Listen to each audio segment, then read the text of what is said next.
Hi, I'm Tyler Holtze. I have a 2006 Honda Civic EX with 293,000 kilometers on it.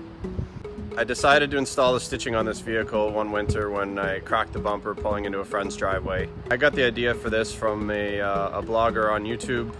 His friend got into a minor accident on the highway and they stitched the car up, and I love the look.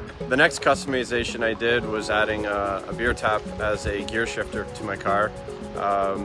I just had one laying around that I accumulated one day in my travels and thought I should try it out, and since then I've just fallen in love with it. Driving with this gear shifter is driving like you have a hydraulic shifter. It's just so buttery smooth.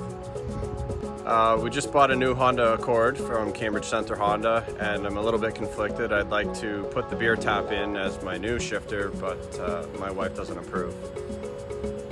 So I'm gonna take this and I'm gonna install it. No, Come on, baby. I don't want it. I don't want it. This is ridiculous. I do not want this. No. Can't let this go. go. No way.